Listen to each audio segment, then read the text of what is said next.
Thank you. Good morning, everyone. I am pleased to join Protect Our Care and 314 Action and all my colleagues this morning to say enough is enough. RFK Jr. has got to go. Look, some of the problems that RFK Jr. is diagnosing are right. Americans absolutely should have the opportunity to live healthier lives. And my career in public service was and is, in fact, inspired by that very idea. But RFK Jr.'s supposed solutions are not only wrong, they are downright dangerous. You don't find cures to diseases like cancer and Alzheimer's by firing scientists doing that very research. You don't restore trust in vaccines by spreading outright lies about their safety and efficacy. You don't keep Americans healthy by mass firings of the people who protect us from disease outbreaks. But that is just what he has done. He's greenlit mass firings at the Centers for Disease Control and Prevention, the Food and Drug Administration, and the National Institutes for Health. RFK Jr. has canceled or delayed funding that Congress has approved for biomedical research into cancers, ALS, Alzheimer's disease, and more.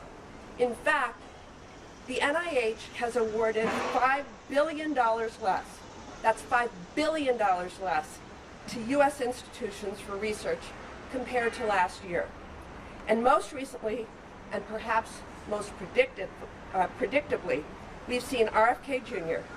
take extraordinary measures to insert his personal politics in the place of science at the Centers for Disease Control. These actions have very real consequences. When you fire people at the CDC, there's no one there to help communities deal with public health emergencies like lead poisoning.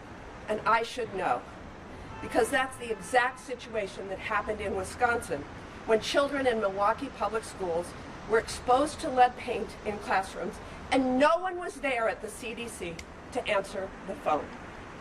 Americans should be able to trust that the information coming from the health department is rooted in what is best for their families, and not based on the unsupported theories of RFK Jr., who has spent his career peddling misinformation.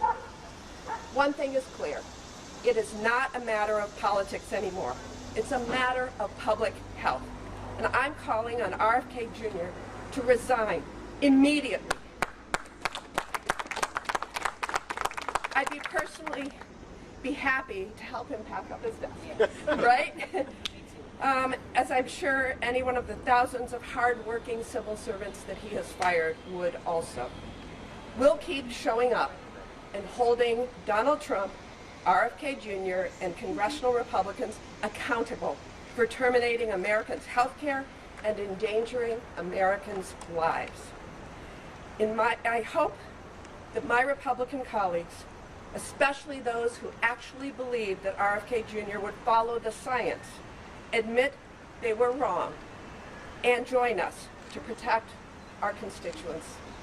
I thank you again for being here, and now I turn it over to my colleague, Angela Alsobrooks.